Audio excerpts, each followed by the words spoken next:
ছাত্ৰ ছাত্ৰীসকল প্ৰথম সামগ্ৰিক মান নিৰূপণ 2025 শ্ৰেণী তৃতীয় মান বিষয় গণিত সময় 3 ঘণ্টা মুঠ নম্বৰ 100 এক নম্বৰ প্ৰশ্ন চমু উত্তৰ লিখা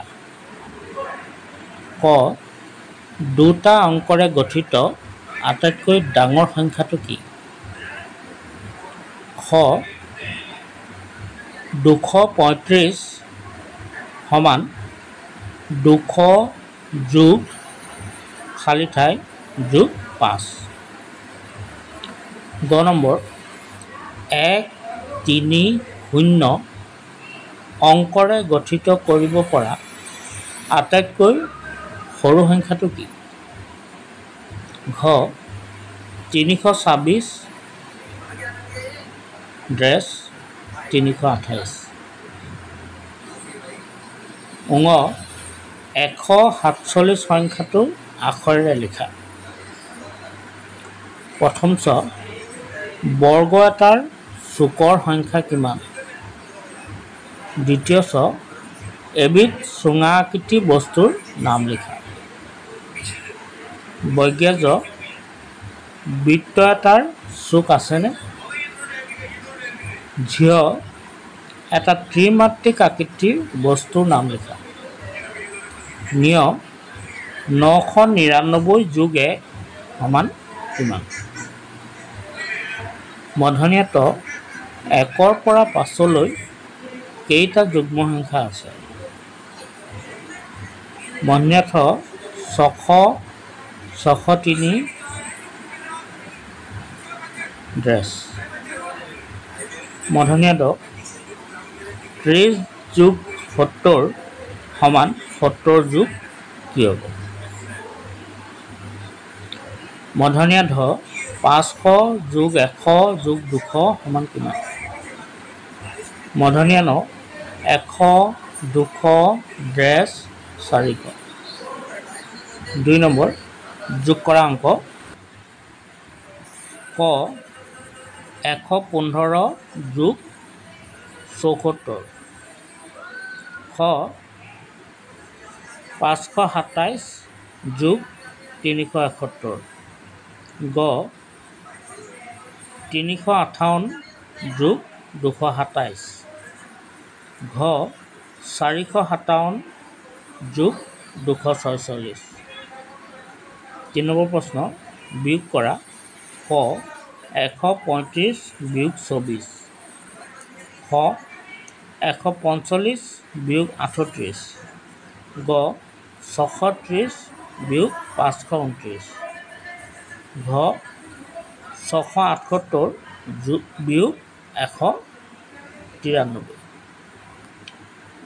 4 নম্বৰ প্ৰশ্ন ৰমাৰ হাতত 178 টকা আছে 200 টকা হ'বলৈ ৰমাক আৰু কিমান টকা লাগিব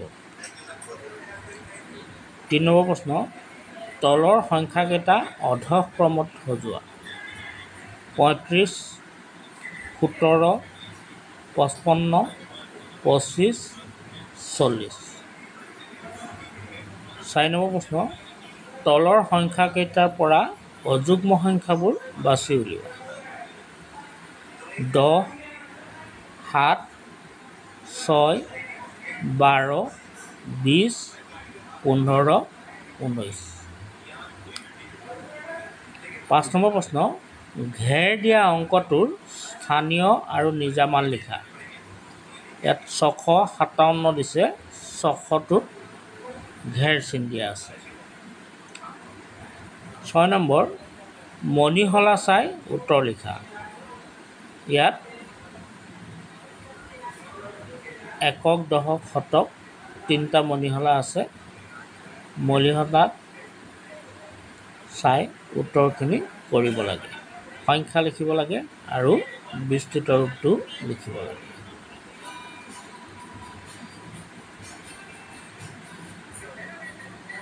7 নম্বৰ খালী ঠাই পূৰ কৰা 500 495 ড্ৰেছ 485 ডেছ 475। 8 নম্বৰ পূৰণ কৰা। ক নম্বৰ 6 পূৰণ 4। খ নম্বৰ 9 পূৰণ 2। গ নম্বৰ 12 পূৰণ 4। ঘ নম্বৰ 15 পূৰণ 3। 9 নম্বৰ প্ৰশ্ন, খালী ঠাইত সৰু ডাঙৰ আৰু সমান চিন বহুৱাব লাগে। ক নম্বৰত আছে 228 খালী ঠাই 223। খ নম্বৰ 880 খালী ঠাই 880। গ নম্বৰ 935 খালী ঠাই 900। 10 নম্বৰ প্ৰশ্ন, 5, 2 হাতেৰে গঠন কৰিব পৰা সংখ্যা কেইটা লিখা। 11 নম্বৰ, তলৰ যিকোনো দুটা আকৃতি অংকন কৰা। শংকু, গোলক, ঘনক। 12 নম্বৰ, আখৰেৰে লেখা 209, 320, 149। 13 নম্বৰ, তলত দিয়া আকৃতিসমূহৰ পৰা দ্বিমাত্ৰিক আৰু ত্ৰিমাত্ৰিক আকৃতি চিনাক্ত কৰা। ইয়াত কেইটামান ছবি দিয়া আছে। লুডুগুটি, বৰ্গ, আইচক্ৰীম, বৃত্ত, আয়তঘনক।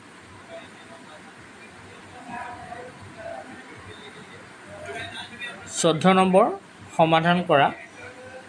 ক, বল এটাৰ দাম 15 টকা হ'লে তেনেকুৱা 9টা বলৰ দাম কিমান?